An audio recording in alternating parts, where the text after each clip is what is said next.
नमस्कार। BSc part first में S block element के बारे में अपन पढ़ रहे थे।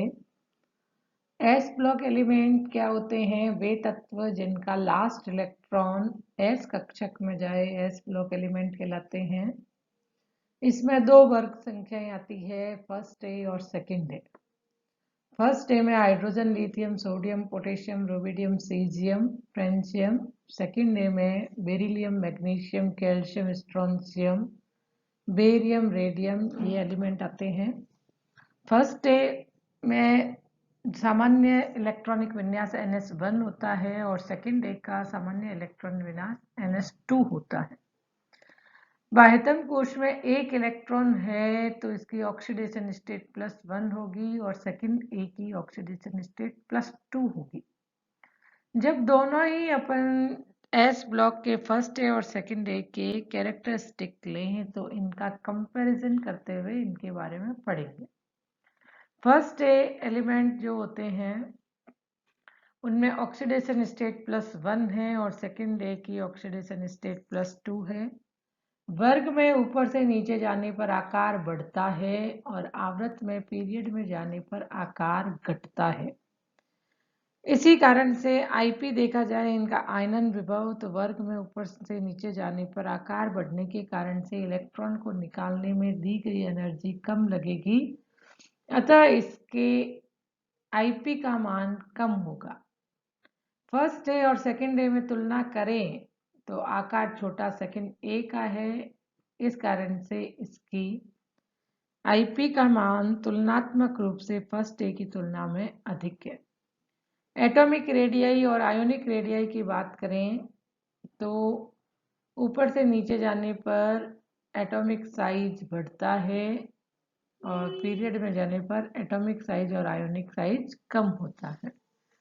अब अपन अलग अलग कैरेक्टरिस्टिक्स लेते हैं तो आज की क्लास में देखिए, एस ब्लॉक तत्वों के द्रव अमोनिया में विलयन। द्रव अमोनिया NH3 का लिक्विड NH3 ली गई है। सभी एस ब्लॉक एलिमेंट जो होते हैं वो द्रव अमोनिया में घुलने पर नीले रंग का विलयन देते हैं। अब ये नीला रंग किस कारण से आता है वो क्वेश्चन एग्जाम में पूछा जाता है। नीले रंग के लिए अमोनिया योजित अयुग्मक इलेक्ट्रॉन उत्तरदायी होता है। देखिए reaction, metal ion solid state में प्लस लिक्विड अमोनिया लिया। जब मेटल को अमोनिया लिक्विड में डाला जाता है तो ये अपना इलेक्ट्रॉन त्याग कर धनायन में परिवर्तित हो जाता है, तो मेटल आयन प्लस इलेक्ट्रॉन, ये जो इलेक्ट्रॉन है वो अमोनिया से संयोग कर संकुल यौगिक का निर्माण कर लेता है। रिएक्शन देखिए, प्लस प्लस ENH3Y, इसे अमोनियम में अयुग्मित इलेक्ट्रॉन कहा जाता है और इस अमोनीकृत अयुग्मित इलेक्ट्रॉन के कारण से ही विलयन का कलर नीला होता है, ब्लू होता है। जब इस विलयन को बहुत कुछ समय तक रख दिया जाता है तो ये जो अमोनीकृत अयुग्मित इलेक्ट्रॉन है वो पुनः मेटल आयन से संयोजित होकर हाइड्रोजन गैस मुक्त करता है। ENH3Y minus M plus change into MnH2 amide plus hydrogen gas. MS second day के लिए MS X plus Y ammonia, MnH3X +2 आवेश प्लस ENH3Y माइनस। और फिर ये मेटल आयन यदि सांद्र विलयन लिया जाए तो ये विलयन प्रति चुंबकीय हो जाता है। सांद्र विलयन लेने पर विलयन प्रति चुंबकीय हुआ क्यों? क्योंकि जो ये इलेक्ट्रॉन है अयुग्मित इलेक्ट्रॉन दो आपस में संयोजित हो जाते हैं और एक पेयर के रूप में बन जाते हैं। इस कारण से अभिक्रिया ये रिएक्शन एग्जाम में पूछी जाती है और ये रिएक्शन लिखनी होती है। ENH3Y E2NH3Y -2 plus Y ammonia प्रति चुंबकीय अयुग्मित होने के कारण से यह विलयन विद्युत का चालक होता है, प्रबल अपचायक की तरह कार्य करता है। RC triple bond C R acetylene का व्युत्पन्न plus H2 liquid ammonia Na की उपस्थिति। तो कैटलिस्ट देखिए, Na प्लस लिक्विड अमोनिया यानी अमोनीकृत इलेक्ट्रॉन की उपस्थिति में ट्रांस यौगिक का निर्माण करता है। तो जब क्वेश्चन पूछा जाता है कि फर्स्ट ए सेकंड ए का अमोनिया का विलयन नीले रंग का होता है, क्यों?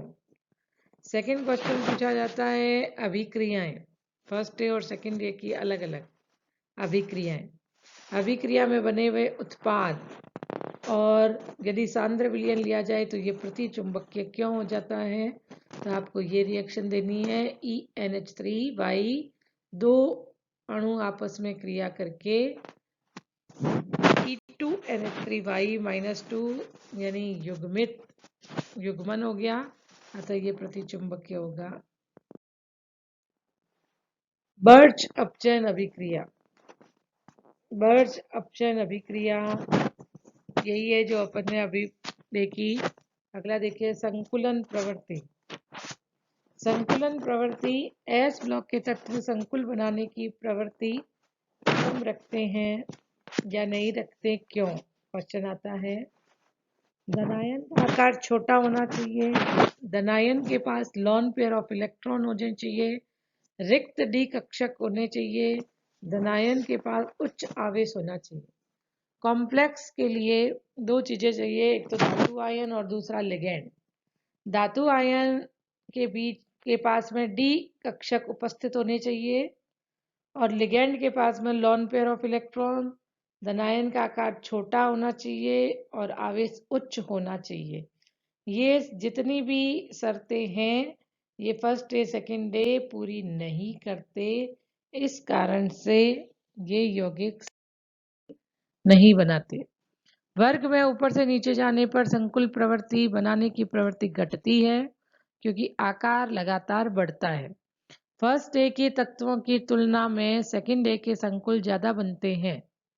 फर्स्ट ए के तत्व सैलिसिलिक एल्डिहाइड और बीटा डाइकीटोन के साथ में यौगिक बनाते हैं। तो देखिए अभिक्रिया, फर्स्ट देखिए पोटेशियम के प्लस ये सैलिसिलिक एल्डिहाइड के साथ में जुड़ा हुआ है और कॉम्प्लेक्स यौगिक का निर्माण कर रहा है। इसी तरह से beta diketone CH3CO CH2CO CH3 इनॉल form में ये लिथियम प्लस के साथ में कॉम्प्लेक्स कंपाउंड का निर्माण कर रहा है। ये स्ट्रक्चर एग्जाम में बनानी होती है, ये पूछी जाती है एग्जाम में। क्राउन ईथर, क्राउन ईथर ये महत्वपूर्ण बड़ी श्रृंखला वाले चक्रीय पॉली ईथर होते हैं जिनका कार्बनिक भाग एक क्राउन की आकृति झुर्रीदार आकृति का निर्माण करता है। इसमें ऑक्सीजन परमाणु इलेक्ट्रॉन युग्म लॉन पेयर समतलीय संरचना का निर्माण करते हैं। एग्जाम्पल है लिथियम बेंजो 12 क्राउन 4। तो क्राउन ईथर क्या होते हैं, इनकी परिभाषा क्या है, ये पूछा जाता है।